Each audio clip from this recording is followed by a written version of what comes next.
हंसाभ्यां परिवृत्तपत्रकमले दिव्यैर्जगत्कारणैर् विश्वोत्तीर्णमनेकदेहनिलयैः स्वच्छन्दमात्मीच्छया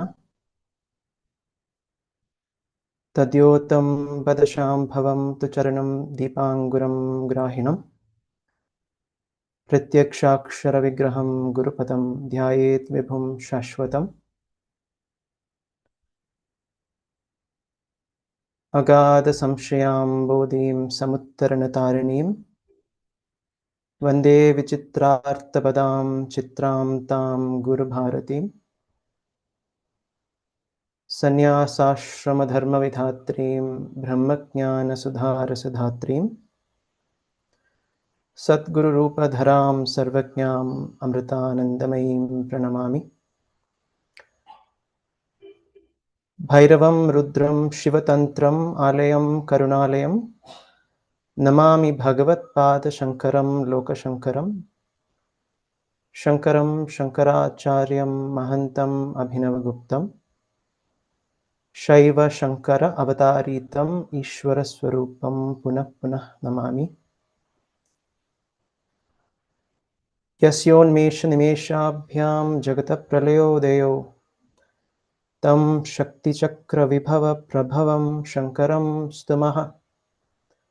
नमः शिवाय सततं पञ्चकृत्यविदायिने चिदानन्दघनस्वात्म परमार्थावभासिने अघोरेभ्यो तघोरेभ्यो घोरघोरतरेभ्यश्च सर्वतः सर्वसर्वेभ्यो नमस्ते रुद्ररूपेभ्यः। आलम्बे जगदालम्बं हेरम्बचरणाम्बुजं शुष्यन्ति यत् रजस्पर्शात् सत्यप्रत्युवारध्य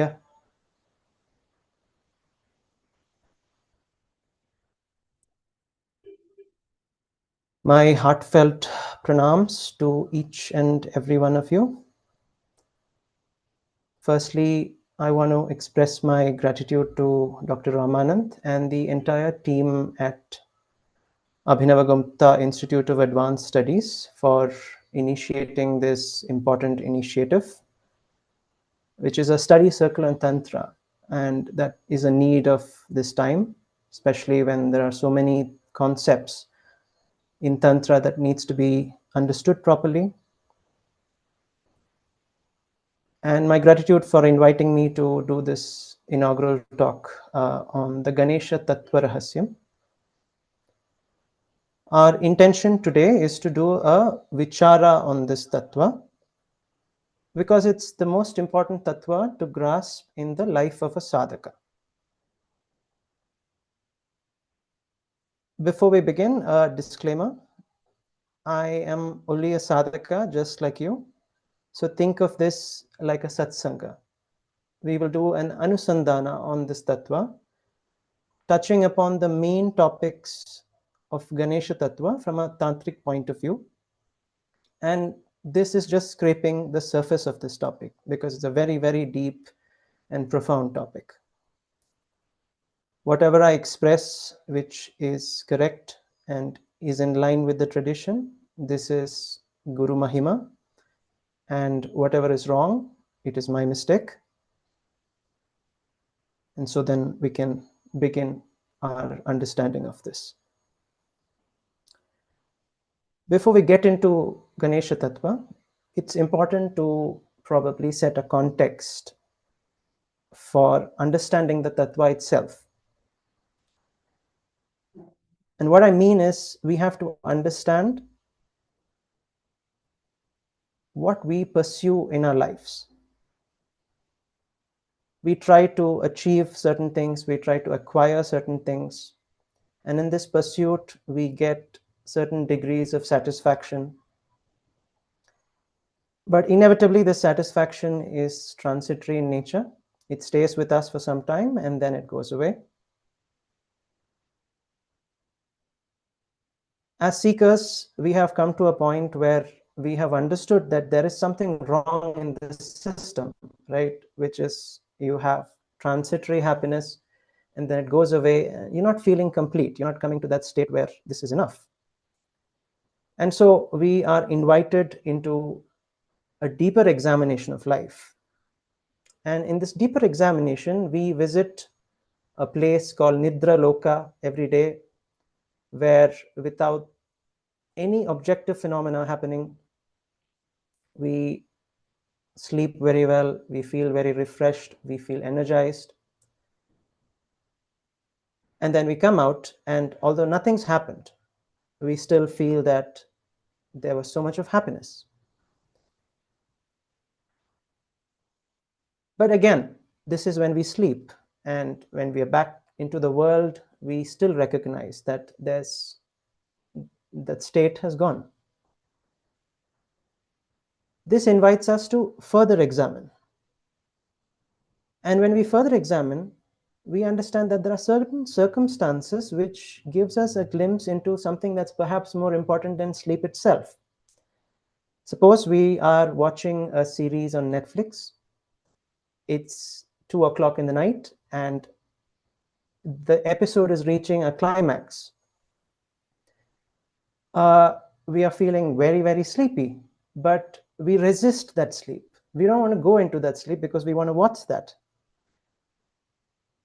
It then appears that this climax of this episode is more important to us than even sleep itself, which means they are getting something there that is more profound, a happiness, than the sleep itself. That is rasa. So when we examine all of these states, we kind of come to understand that if we can live our lives just like we are watching our lives unfold, as though in the case of that movie or the series, and we can enjoy both the ups and the downs and the problems and the achievements, all of them in the same way, through the medium of rasa. That is what we are seeking. We are seeking the capacity to do so. In tantric terms, this is called freedom. It is the freedom to do something, the freedom to become something, and the freedom from being bound by anything.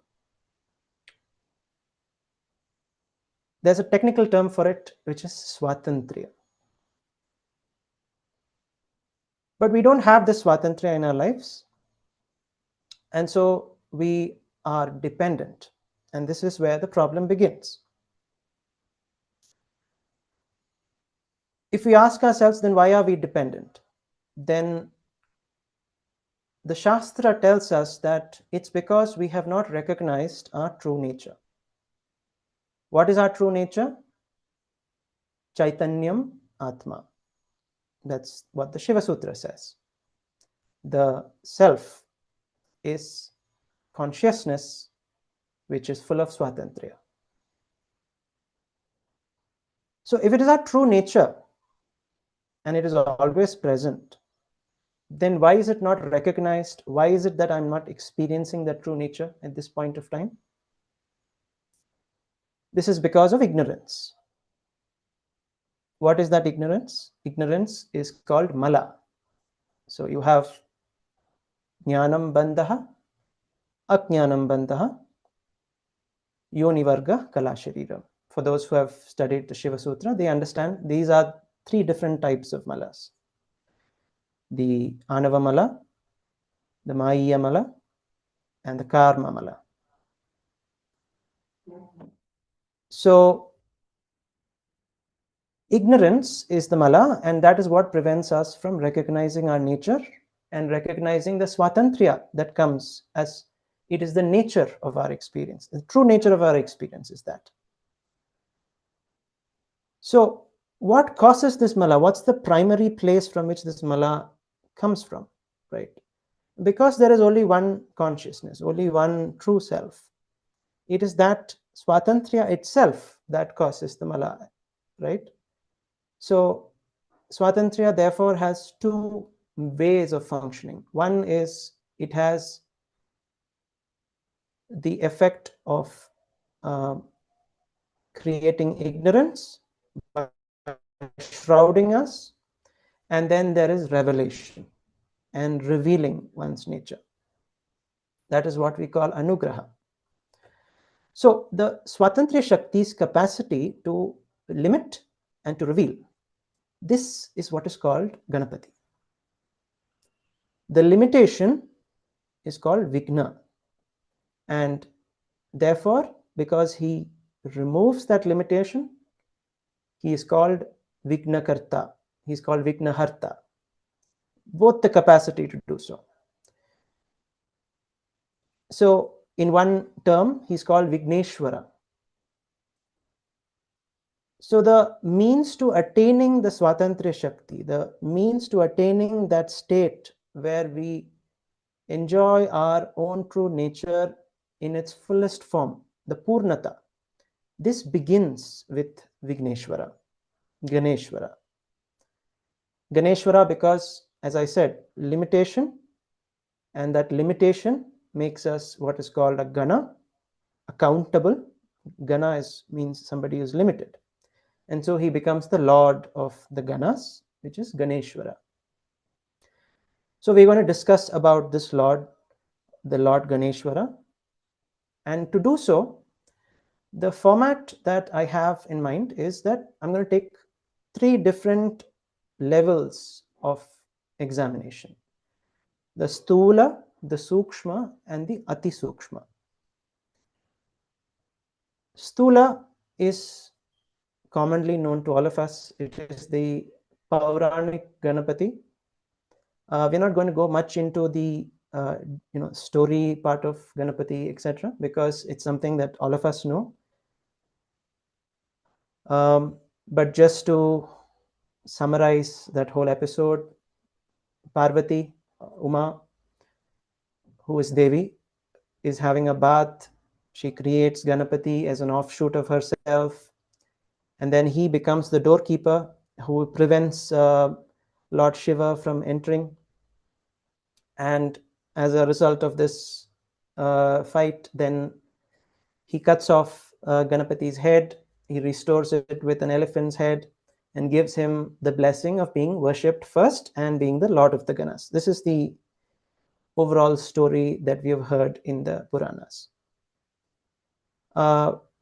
This can have a lot of meanings, right? And that's an examination in itself. The symbolism of the story and the symbolism of the elephant head, a lot to cover in that, but we're not going to do that for this particular discussion. But 3 points to keep in mind is, first, Ganapati comes from Devi. She is an offshoot of Devi's Shakti. Second, he's a gatekeeper, which means he's a gatekeeping the union of Shiva and Shakti. And third, he is the Lord of the Ganas. This is a theme that keeps repeating in all the 3 levels that I'm going to talk about, both in the Stula, the Sukshma, and the Ati Sukshma. But just to cover the rest of what we understand as Stula, we generally know of 32 forms of Ganapati. First 16 of them are based on the Sri Tattva Nidhi, and it is popularly worshipped as the Shodasha Ganapati. And the form that is most popular in the Shodasha Ganapati is the Mahaganapati.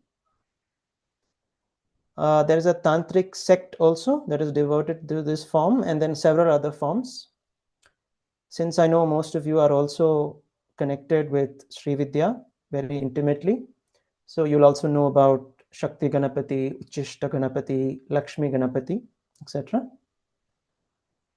And in places like Nepal, there are very esoteric forms of Ganapati who are worshipped, like Heramba Ganapati is one of them.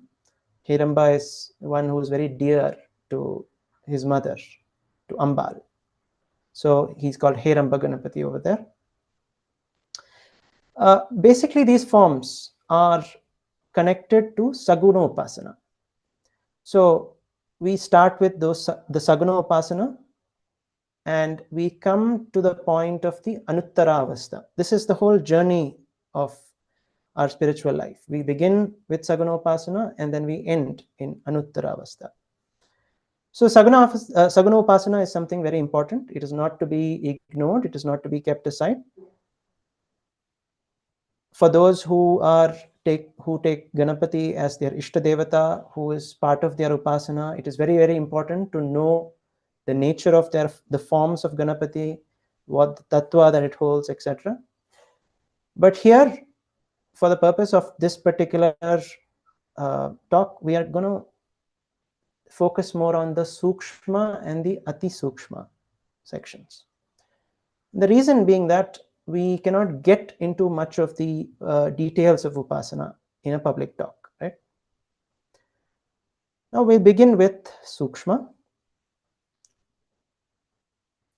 For Sukshma, the Sukshma aspect of the Ganesha Tattva, we will reference the Lalita Sahasranama because it's a good place to begin. And the beauty of the verses that I'm going to mention is that it covers the whole process. So the Ganesha Tattva is not just one Tattva, it is the whole thing. It is Purnata itself. So it covers the whole of spiritual life. And by the end of this talk, you'll understand why I'm saying that. Let's take the 77th name of Devi, Kameshwara Mukhaloka Kalpita Sri Gaṇeshwara. So the story goes like this. That's the context in which this name comes. Bhandasura. Bhandasura is symbolic of Ahamkara, right? His kingdom is Shunyata. So Ahankara comes from Shunyata. It doesn't have existence in its real sense. That's what it means. Bhandasura was getting a lot of flack from Devi's army, and therefore he got his brother Vishukra. Vishukra means ignorance. It is samsara. To throw this yantra, which is called Jayavigna, into the middle of Lalita Parameshwari's army. And as soon as it's put there, the army gets weaker, it gets more confused, because the whole job of this Jayavigna is to obstruct the victory of the army. And Mantrini, who is one of the main Devis within Lalita Parameshwari's army, informs Lalita Parameshwari about this. And obviously, this Jayavigna needs to be removed, which is how then they can win. So she throws a glance at Kameshwara, and that is how Ganesha is born. This is the Pauranic story of it. This is the Lalitopakhyaana story of it. Now let's get into what this story means. Kameshwara is Shuddha Chaitanya Bodham, right? Mukhaloka. Mukhaloka means to have a personal experience, a personal knowledge of it. In terms of understanding, it would be what is called aparokshanubhuti, the experience that's very direct in nature. And when one has a direct nature of the Shuddha Chaitanya, what arose? Ganeshwara arose. Let's take the name Ganeshwara and then split it up and understand what it means. Gana is Puryashtaka. For those who have studied some of the yogic texts, they'll be familiar with this term. But for those who are not, just explain what that means. Puryashtaka means 8 doors, and the body and the system that we have, which has 8 doors. So they have the 5 karmendriyas, 5 jnanendriyas, the manas, buddhi, chitta, ahankara, the pancha pranas, kama, karma, avidya. These 8 things together constitute your Puryashtaka. And the Puryashtaka is itself called the Gana, because the Puryashtaka itself is a form of this limitation. And so Ganesha is the Lord of the Puryashtaka. He is the Ganesh Ishvara of the Puryashtaka. And being the Ishvara of Puryashtaka, he is the only one who can remove or release us from being identified with this Puryashtaka. And that is what the destruction of Jayavigna means. Also, Puryashtaka, which has around 27 elements in total, if you take that along with the 5 elements of the Shiva Kanchukas. Together they constitute 28. And this 28 is the number of letters in the mantra of Gaṇeshvara. This is just a connection that I'm mentioning with the mantra itself. So, what does Gaṇeshvara do here? The Jiva is the one who identifies with the Puryashtaka, and when he shifts his identity from the Puryashtaka to the Ishvara of the Puryashtaka, which is the one who controls it, his life as an individual comes to an end.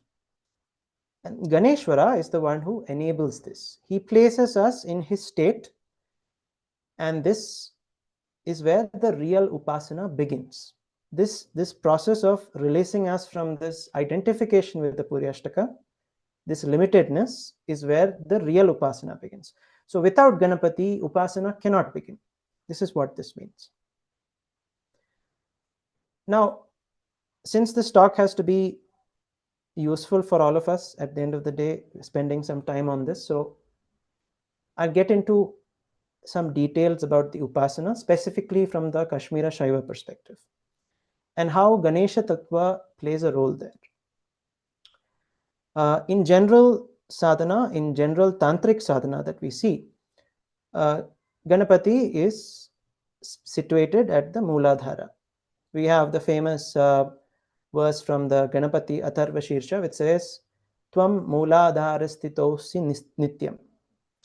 He who is established in the Mooladhara always, which is Ganapati.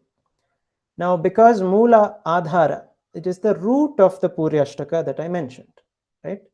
So he is established right at the root, at the center.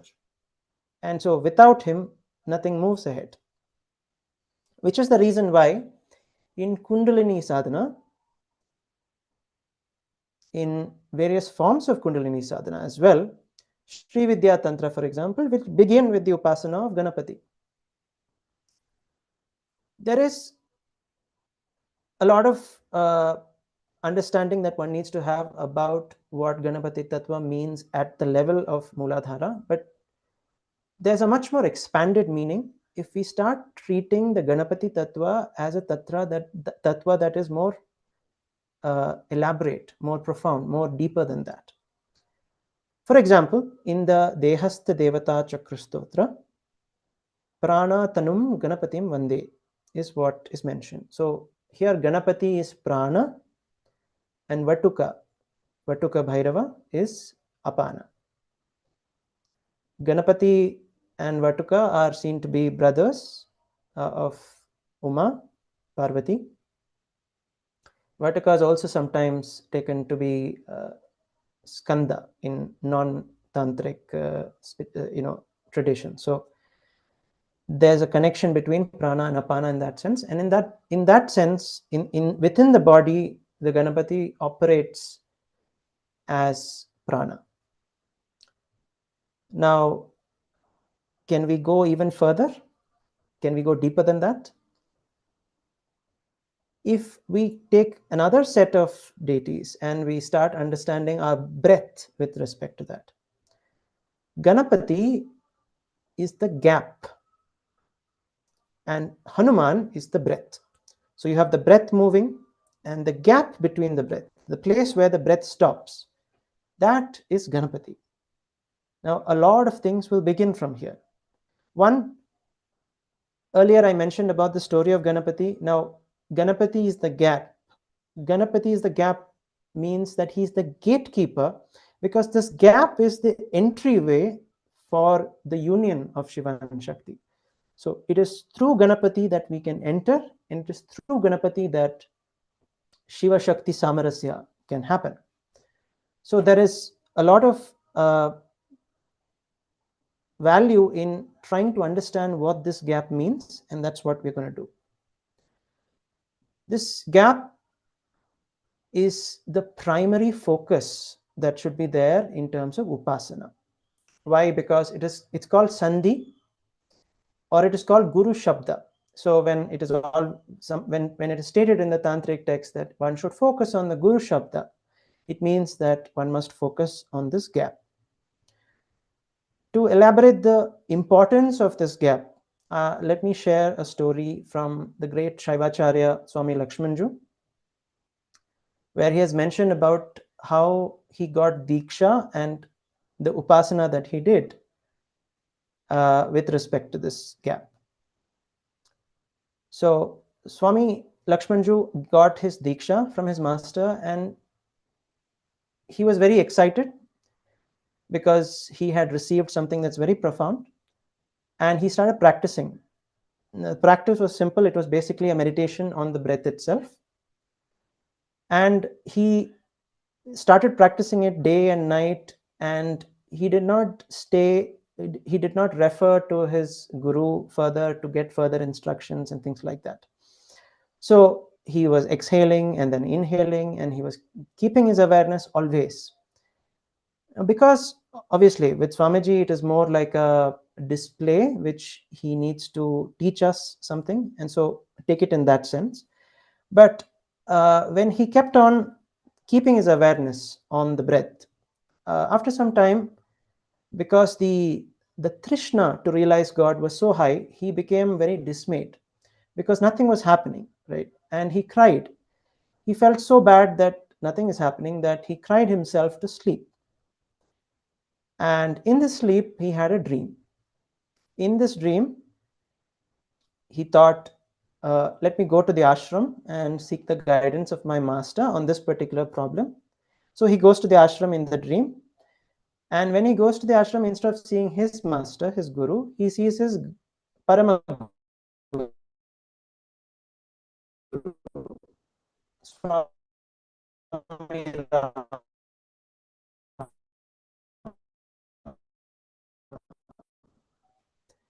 And he achieved nothing. Says, you should practice sandh.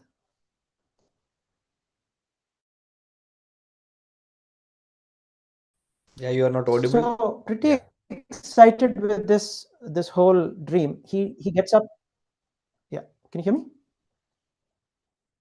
Yeah, I think the network is a little patchy. That's what. Oh, yeah. Okay. It's okay now. Yeah, you can continue. So the dream gets abruptly ended, and he goes to his master the next day in order to find out what this dream means. And his master says, yes, you should practice sandh. Sandh is Kashmiri for sandhi. So you should practice keeping the awareness on this junction between the breaths. This is what his grandmaster was telling him. Now, Swamiji then tells about how important it is, because he says that you can go on practicing watching the breath for many, many years and nothing will happen. But if you watch the breath where it stops and where it begins, which is the junction, it makes a world of difference, and we enter into the meditative state very fast. There's a lot of Shastra that is connected with this also. Some of them I'll mention here. So, Madhyamam pranamashritya pranapana patantaram alambya jnana shaktim cha tatstam chaivasanam labet. This is from the Netra Tantra.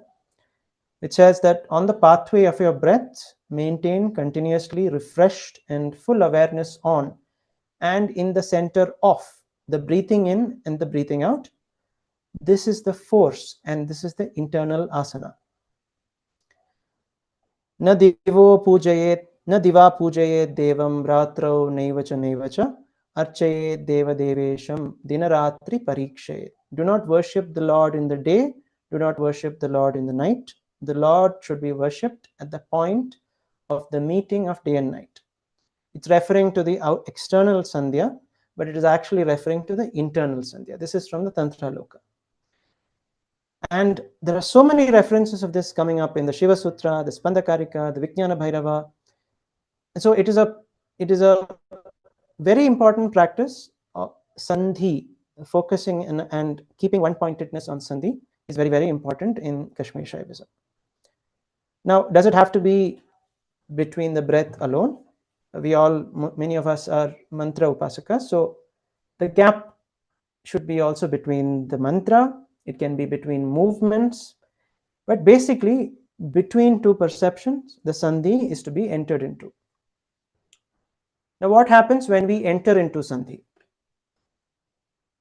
The next name, Gaṇeśa Nirbhinna Vigna Yantra Praharshita.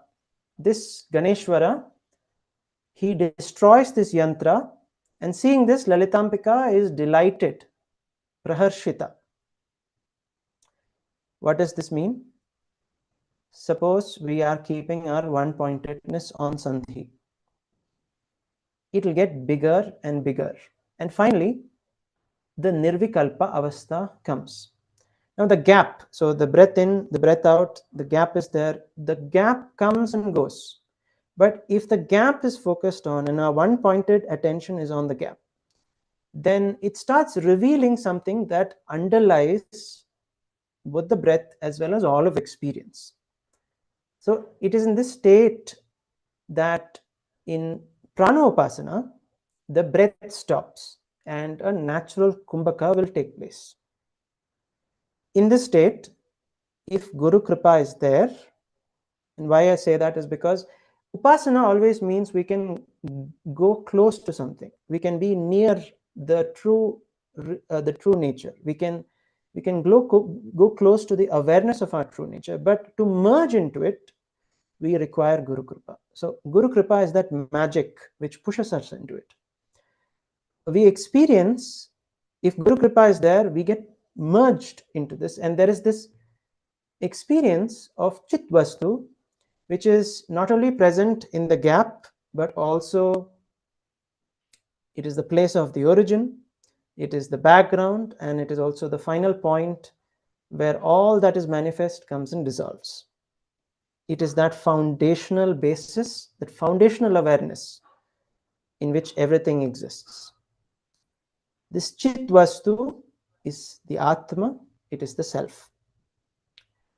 So, when I say there is the gap getting bigger and bigger, there is an expansion that is happening. So, it is an expansion of self-knowledge. It is an expansion of Atma Vidya. And the Atma Jnana that comes, the Amrita that comes, this is called Madhya Vikasa. It expands and becomes the center and the substance, Madhya. So let's look at what Madhya is. Madhya means the center, the essence of everything, the most intimate core of all that is. So Madhya in this sense is Vimarsha. It is the divine I consciousness. In terms of mantra upasana, there is a saying that if a mantra does not have A and Ha in it, it is nirviryam. What that means is, unless the I consciousness is not present in mantra upasana, it becomes nirviryam. It gains its power from it. In terms of pranamaya kosha, and this might be interesting for those who are doing hatha yoga and other kundalini upasanas, this very madhya is what we call madhyama nadi, the sushumna. So it is the sushumna that essentially expands in kundalini upasana. Madhya vikasa means the rise of kundalini in terms of kundalini sadhana. When madhya vikasa happens, what happens? Chidananda labha. Vikasa means the expansion. So it is the expansion of the center, expansion of this essence. The Atma Jnana, the self-knowledge becomes expanded, and one's identity, what one identifies with, which is usually the Purya Ashtaka, it expands and it integrates the whole of one's experience. That is really what Tanyate Vistarate Jnanam Anena Iti Tantra really means. So that is, we can say that the final point of all Tantra essentially is Madhya Vikasa, because that's what the definition of Tantra says. This Madhya Vikasa is the great Ganesha that is mentioned, Kameshwara Mukhaloka Kalpita Sri Ganeswara. And in Madhya Vikasa, what happens? The praharshita, the joy that springs out of Lalita Parameshwari,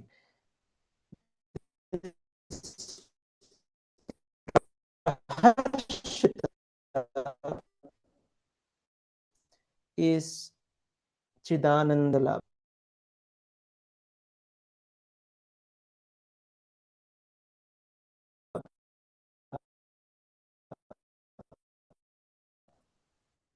Yeah, you are not audible, I think. So, Yeah.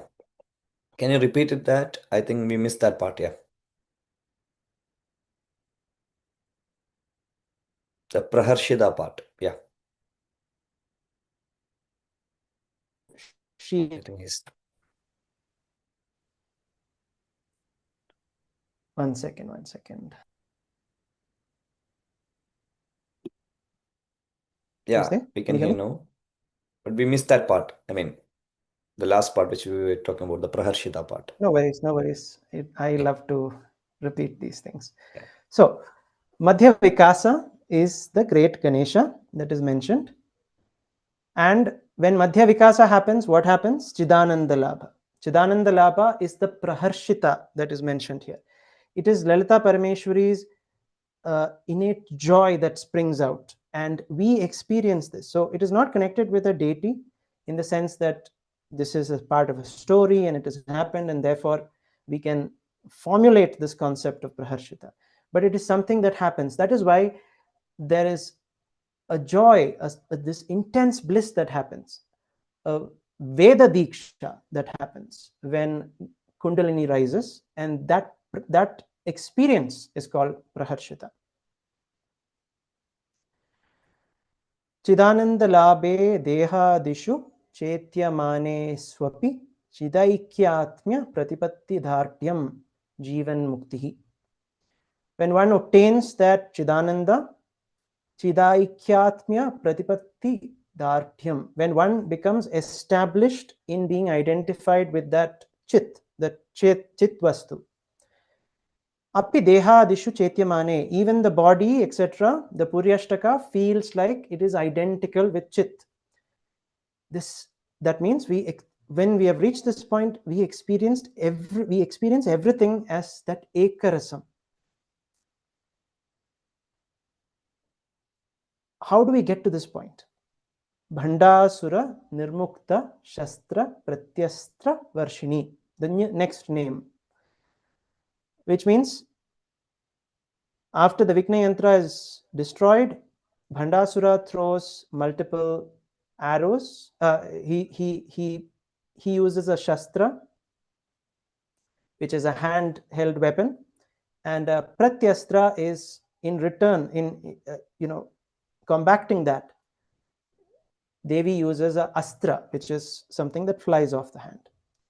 Now this means a couple of things. Number one, obviously a astra is better than a shastra because it can kill. So we have to believe in the power of the Guru to get over our own limitations. The Guru Shakti will always be more powerful than the Shakti of our vasanas and our samskaras and whatever limits us. So no matter what our Shastra is, Devi has a better Pratyastra for it. After that, she throws Pratyastra in order to defeat Bhandasura, which means there's something repetitive going on, right? And so name 78 and 79 will be explained together as the mastery over the Puryashtaka is Atma Sakshatkara, and the yantra of Jaya Vigna and Bhandasura's Shastra will indicate avidya. Now this avidya needs to be destroyed, and for that Devi's arrows will be flung, and this will indicate the means to attaining and reposing in Atma Vidya, and this needs to be done again and again and again. Why is that? Nasika antara madhya samyamat kimatra savyapasavya saushumneshu, says the Shiva Sutra. Nasika antara madhya, the innermost center of prana shakti. Nasika antara madhya, which is flowing in savyapasavya saushumneshu, which is ida, pingala, sushumna. Samyamat. We should do samyama on this inner center of the prana shakti, which is chit. And again we have to do this until it becomes established.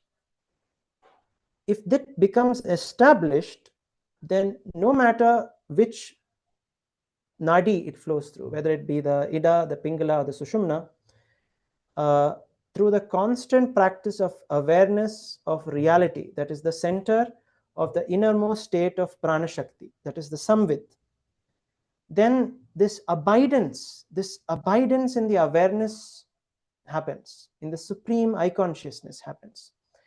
And this is the state of a Jivan Mukta. A Jivan Mukta will not have all of the other aspects that are connected with the movements of prana shakti, because all of the things that we experience in life, every experience that we have, it happens through the movements of prana shakti. And if that is the case, then that means that our vikalpas and our good times, bad times, etc. are also determined by movement of prana shakti. But can we establish our identity in such a way that it does not get disturbed by any of this? Can it be established in the center? That is what this particular sutra indicates. This is not just one sutra, Bhuya Syat Pratimilanam, another Shiva sutra, which says both the inside, the inner experience, and the outer, it needs to be seen as one self. It needs to be practiced. The bhavana should be done that it is one self that is there across all. Then it is ekarasam. Then we start experiencing what I first mentioned as, we start seeing and experiencing our life just like we would experience a movie. We will feel that rasa in every experience of life. The same thing is explained in Spandakarika, in Swarupa Spanda 23rd, 24, and 25, for those who want to go and read upon it further, etc. What I've mentioned right now in these three names, this is the sadhana of Kashmir Shaivism. And what is amazing is, in just three names, the Lalita Sahasranama talks about the whole of spiritual life, from the beginning to the end, when Siddhi is attained. Now we'll get to the Ati Sukshma part. And this has to deal with, once Siddhi is attained, what really happens. Yada tvekatra samrudha tada tasya layodayo niyachan bhoktritameti tatas chakreshwaro bhavet. Spandakarika. When he is rooted in the supreme spanda, and we will not discuss what that means and all that, but just understand that it means that being established in the Atma Swarupa, being established in the self, and bringing about the emergence and the dissolution of Puryashtaka, and entirely under his control. That means he becomes Gaṇeshvara.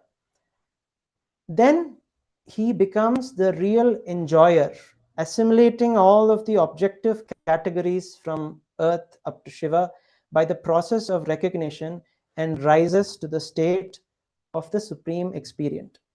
This is all referring to the term Chakreshwara, which is what I want to focus on. What is Chakreshwara? Now, all the things that we experience in life, if you see the nature of those experiences, it generally has a cyclic nature. So day and night, your eyes, you go from one thing to another thing, to another thing, to another thing. Each object comes into our frame of awareness. It comes, stays for some time, it goes away. There is a cyclic nature to it. This is what is meant by chakra. Chakreshwara is the one who is in control of the chakra. So if the chakra is seen to be a wheel, the one who is in the center, the one who is controlling, holding the whole thing together.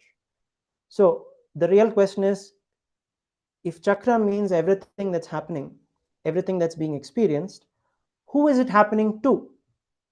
Who is that experient? This is the real question. And that experient, in the tantric terms, is called Chakreshwara. So it can be many things. In the Spandakarika itself, they go into deep details regarding what Chakreshwara means. It can mean the Dwadasha Kalis. I know you've learned some of that. The various ways of objective phenomena. The world is the Shakti Chakra. The four Shaktis, Kechari, Gochari, Bhuchari, Dikchari. The senses are chakras. The mantras are chakras. Deities, the Ashtamatrikas like Brahmi, etc. are chakras. These are called Shakti chakras. And the one who holds them together, one who is experiencing and who is enjoying these Shaktis, is called Chakreshwara. The Ganesha is called Chakreshwara. Tad devata vibhava bhavi mahamarichi. Chakreshwarayita nijastiti reka eva. Devi suto ganapati spuradintukanti. Samyak samuchalayatan mama samvidapti. Tad devata, that devata who is the offshoot of para, chit pratibha. Eka eva devi suto. So there it is referring to Ganesha, Chakreshwara being the son of Devi. Chakreshwarasya swatantriya pushyanta Sri Kali Shabdavachya.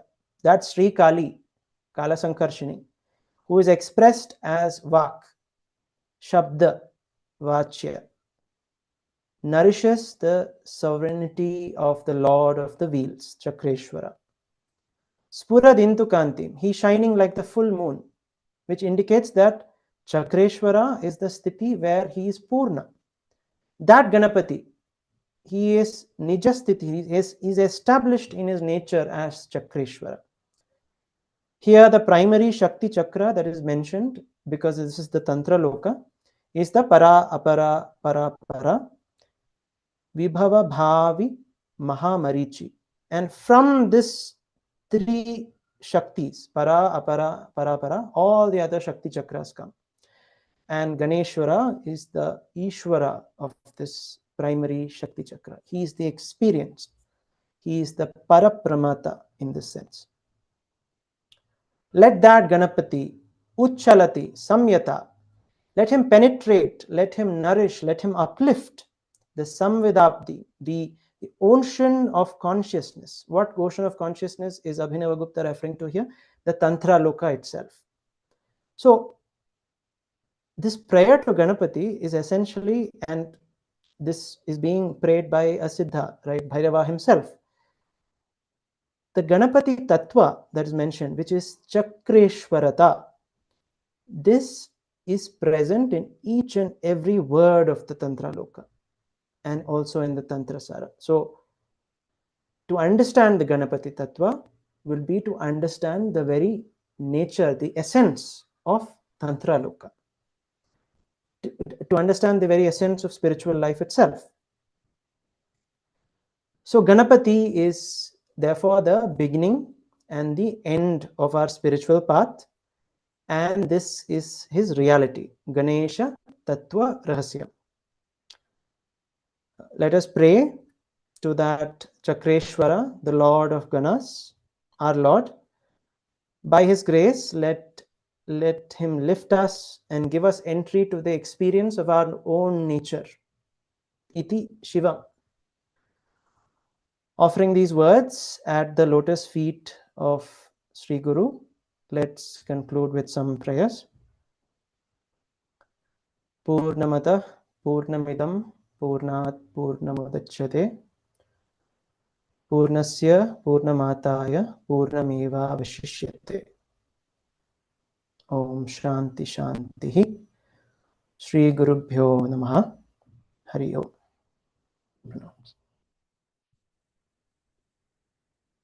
Thank you, Jaya. It was